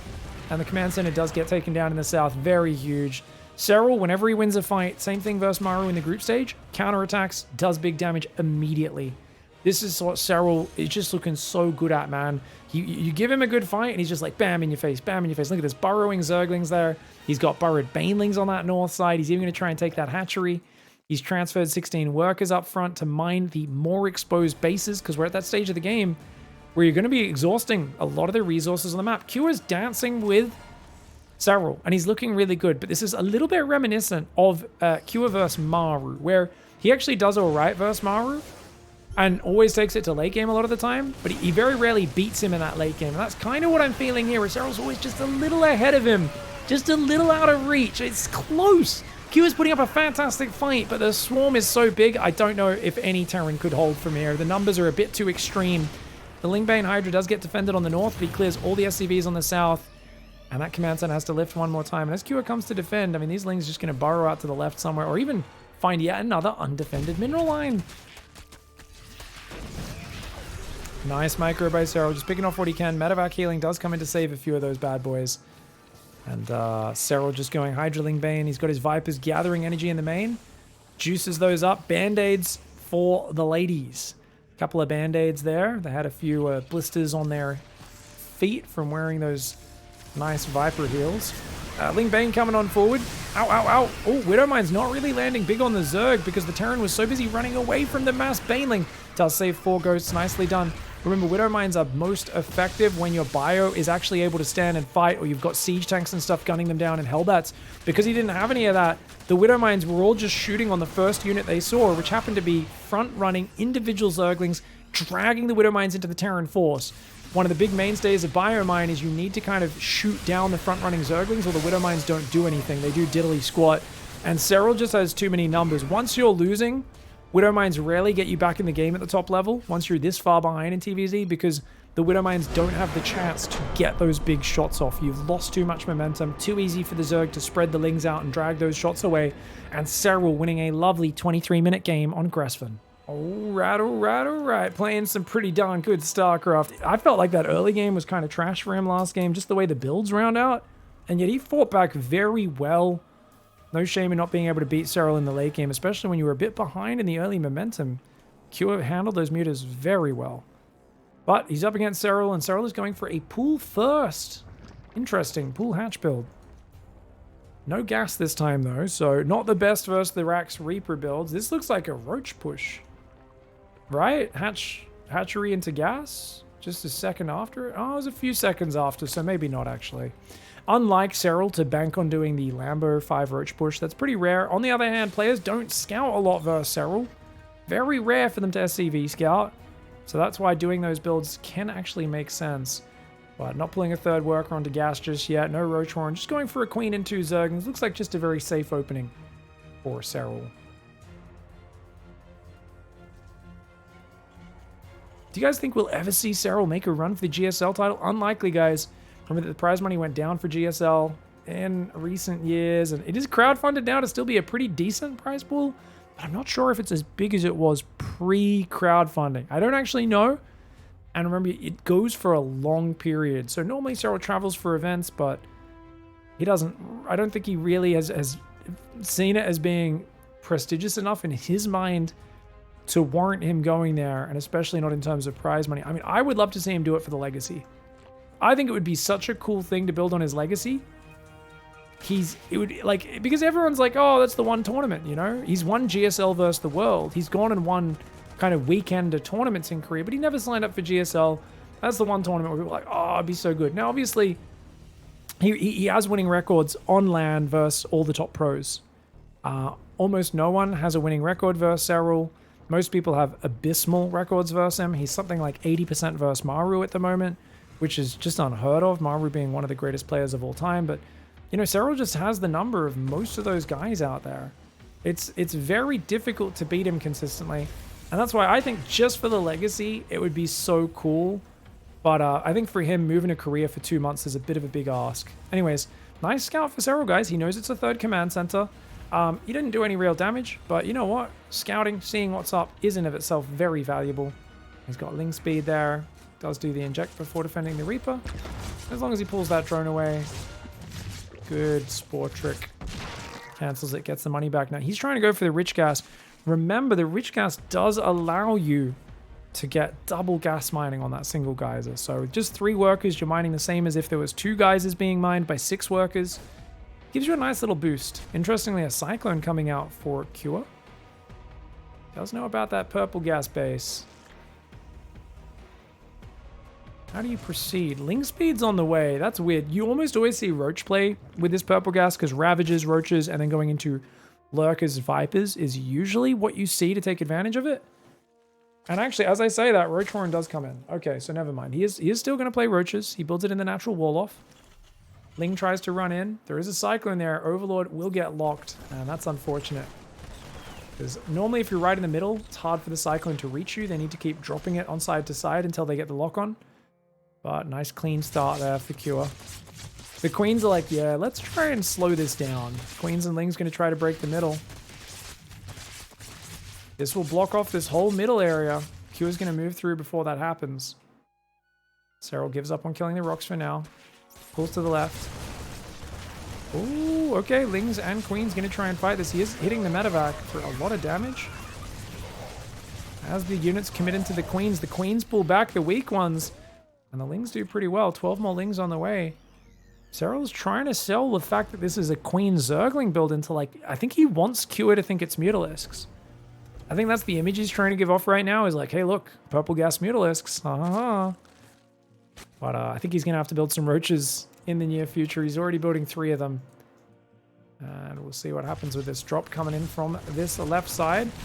Queen is going to go down to the Cyclone. She gets an inject off just before she falls, but that actually blocks 2 drones from escaping. So really good, successful run by slash drop here, actually, for Cure. Banshee does clean up those Zerglings, pushes them back off the natural wall off. Oh, unfortunately, he stays a little too long and does lose the drop. Would have been so nice if he just kept this alive, but actually even gets a Roach with the Cyclone. So hats off to Cure for just making this difficult for SERRAL. SERRAL's now going double Evo chamber. He's trying to drone up. He has up in workers a normal amount. You know, 13 worker lead, 10 worker lead. It's pretty standard for this stage. 5 barracks on the way, double upgrades going for Cure. Such a unique way of playing SERRAL recently. I feel like all of his builds, you're always worried about when he's going to push you, you know? It's so common for people to think SERRAL is like, what, you know, he's the 2018 SERRAL. He defends, he macros, he tries to get to late game. He really doesn't anymore. He backstabbed the heck out of Cure last game. And earlier on in the series as well, the mass Ling drops, the Ling backstabs, the burrow moves, like, this is the new SERRAL, and it feels like the Terran players playing against him are kind of like watching and waiting and trying to figure out what's going to come next, because he's so unpredictable. And it's so cool to see him evolve from a very predictable player who just tried to win by sheer skill to someone who really digs into the strategy side of the game. And if you want to have a long career, you need to do that. It's all about the understanding of the game. Rogue, I think, used to be one of the greatest strategy players of all time. And, you know, I think his laziness is what would kind of get the better of him, at least if reports of his training habits were true and weren't being exaggerated. But SERRAL was kind of the opposite. Hard work, tons of hours, ridiculous work ethic. And I think these days he's kind of realized if he really wants to have such a long career, that's just the harder way to do it.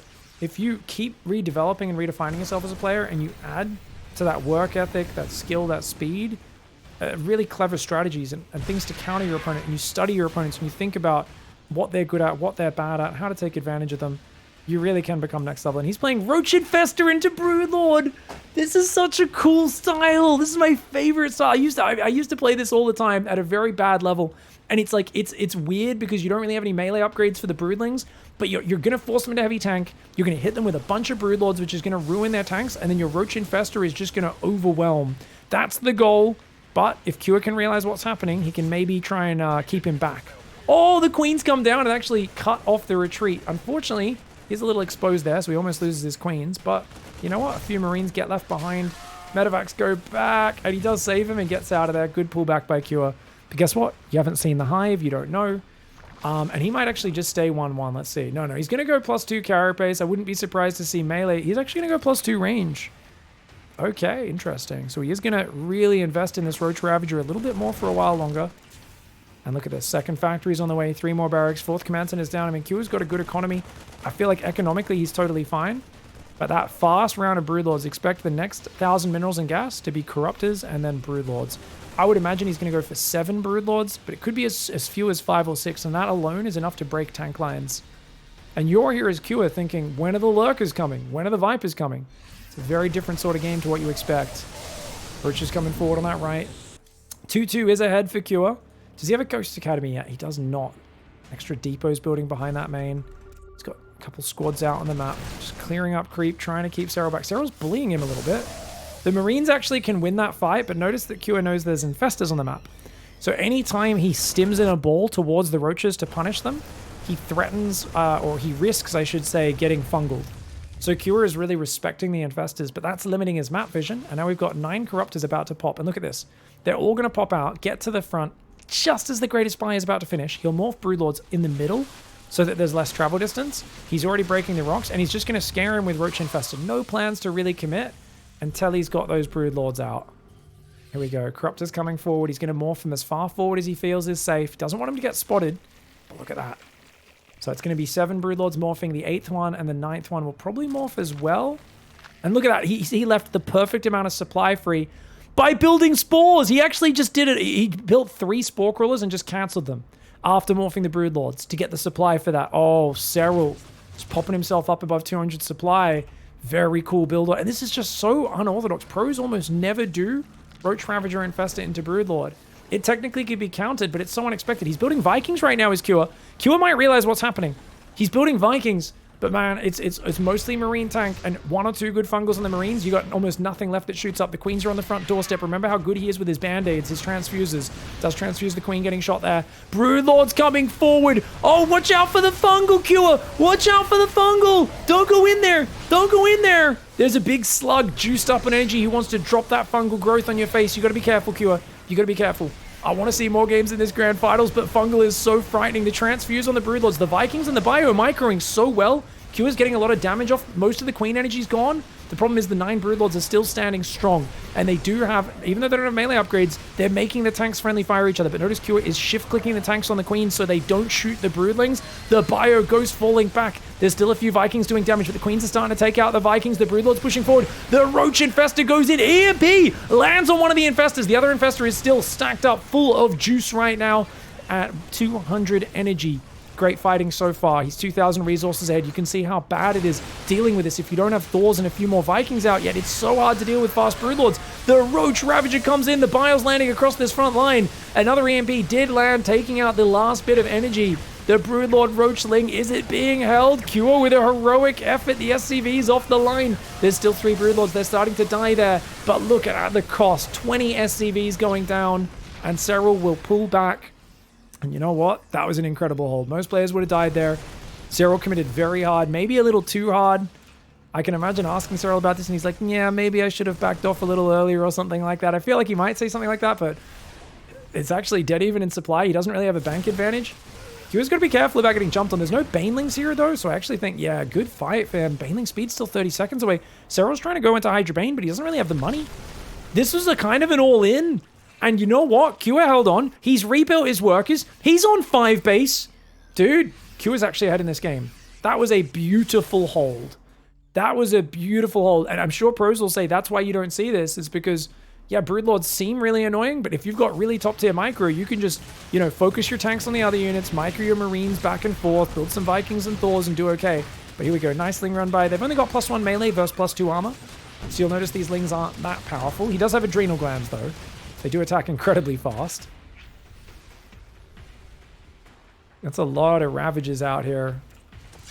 +2 melee, +3 carapace is on the way. More Lings getting ready to backstab down that left side. Not many Marines here, mostly Marauders. And the Lings are going to run right past. Well done. Getting a siege tank, always a juicy pick off. He's going to go in, but the other tank is sieged. And, oh, it doesn't get a shot off. Oh, it does, just there. Marine Marauder will end up holding. He shoves the left side at the same time, taking advantage of the distraction.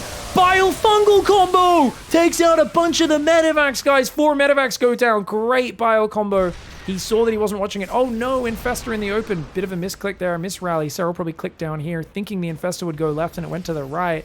There are 3 Vipers coming out now, but Cure is max, SERRAL is not. If Cure could start getting some drops in the back, I actually think he could pick SERRAL apart. He's going to try and do it on the front, though. That could still work very well as well. Oh, the Baneling's getting pushed down. They get a Ghost, a few Marauders. Bile's landing all across the front. There's a lot of Ravages. He's actually losing Medivacs, tanks, a lot of units here. You got to be very careful as Cure. You have a good army. You've got a big army. But Ravages on the defense, not to mention that one remaining Infestor throwing out a scary fungal. Biles across everything. Medivacs. The Medivacs going down is really costly. These fights are actually quite rough for Cure in that regard. He is trading a little better cost for cost, though, and he has a very similar base count. If he can get rid of this middle base, I think he probably puts SERRAL in a bad position. Indeed, SERRAL's got that top right hatch coming up, but if he loses this one, he's back to the initial 5. Vipers. Uh-oh, you don't want to lose Vipers. Oh no, he's going to lose a Viper, but the other one does get a Parasitic Bomb off. 1 Viper escapes right now. He's still got, 2 left. He had 1 on the right side as well. The Vikings are gone. The Bio is still trying to punish this hatchery. Cure trying to just keep the ante up, keep up the momentum. He's got 5 orbitals. He's building more command centers. As these 2 finish and make into more orbitals, and he takes another base on the right, I do think Cure's economy can keep this going for a while. Unfortunately, there's been a big mistake.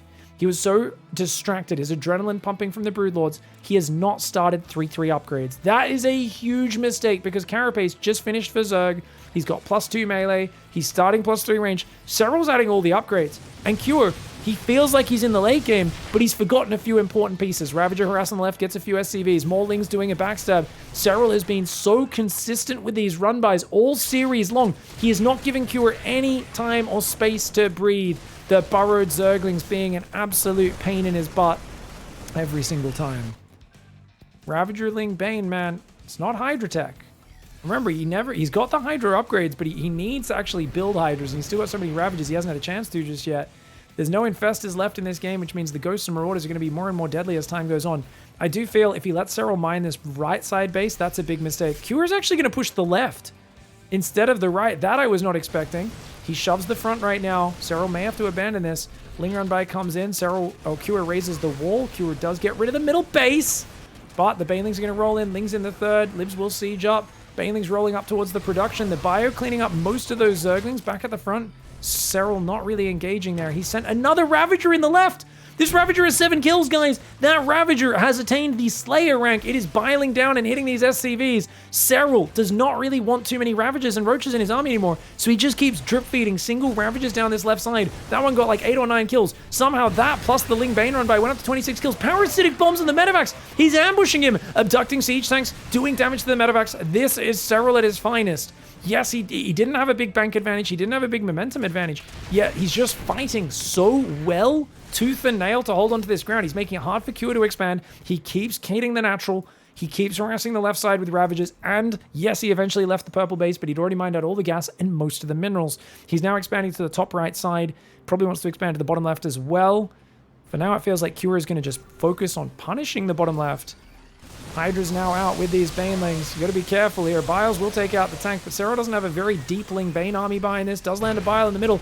Mass Lings run in and kill an orbital. Oh my lord. Cure is actually losing everything to just a mass 2-3 Zergling backstab. And remember, there's still no 3-3 for Terran. Oh no, this is reminding me of that Clem game from Gamers 8 where he just forgot the upgrades for so long versus, I think it was Raynor or SERRAL. Oh damn, man. Just being on 2-2 is really hurting him right now, because remember, his army is mostly Marine Marauder, or mostly Marauders, I should say, not that good versus Lings. He's got some Ghosts in the mix, but not a big pack of Marines or Hellbats or Ghosts to really hammer the Lings. Those big Ling Flood waves are doing so much. Adding more Infestors behind this is SERRAL. Of course, he's already got Burrow. because the new Burrow Serral is the god tier Serral. He is the man who's an absolute savage, and he's got one already sneaking underneath going, I'm watching you. Ah, nice scan there for Cure. Okay, Serral's going to try to jump on top. He's got a big bank advantage right now. 3-3's finally starting up for Cure. He's realized I don't have that upgrade. Uh-oh. I do like that he mixed a few Widow Mines in. I think that makes it a bit hard for Serral to engage. He comes in with Ravagers on the right, takes out the Widow Mines. Nicely done. Parasitic Bombs on the Medivacs. Boom, boom. Gonna drop 3 of those Medivacs. Very well done. One of them already popped. Another one goes down. Oh! The Infestor comes in from the right. Another one came in from behind. Omega Fungals to end the day. I thought that was a decent poke forward. I did not notice there was an Infestor behind and an Infestor on the right. And with one Infestor in each of those squads of bio, the Fungal was brutal. Serral pounces. Dude, little did Cure realizing he was stepping into tall grass, and Serral, like a bloody predator feline, jumps on his neck and just starts choking him to death with his fangs. That was brutal. We have to watch that finish again. That was so insane. Okay, so there was an Infestor. I didn't see this Infestor, guys. There's an Infestor hiding there, and there's one just rallying in from the right. And he's scanning pretty well, and he's like, oh, damn, clipped a Fungal, but look. And then that guy barely gets his Fungal on the left as well, so it's a double Fungal of doom. The Bailing's all able to connect. What a savage way to finish that. An amazing hold for Cure earlier in this game, but I think he pushed a bit too hard in the middle when he maybe could have done a bit more drops, and unfortunately for getting 3-3 for so long, meant a few of these fights were a bit harder to deal with, as well as the backstabs than they could have been. On the other hand, dude, Serral wins 4-1. He wins Masters Coliseum while in the midst of a holiday, doing all new build orders like an absolute monster. He showed insane flexibility in all of his ZvT series, and it just feels like the new version of Serral ZvT, there are so many different things. It's not just the Zerg defends for 10 minutes and then tries to win late game. You don't know what he's going to throw at you, and it makes it so difficult. Thank you so much for watching, everybody. I really appreciate the support. If you do enjoy the games, please don't forget to check out my Patreon page, as obviously I know a lot of you use ad blocker and stuff. And a great way to say thank you anyway is to check out the Patreon. So click on here, sign on up, links down below in the description, and a big thanks to Maxan and Jack G, our big D-Town Express conductor, and Leviathan. Thanks for watching, everyone. See you next time. Goodbye and good night, and well done, Serral, you absolute Chad gamer.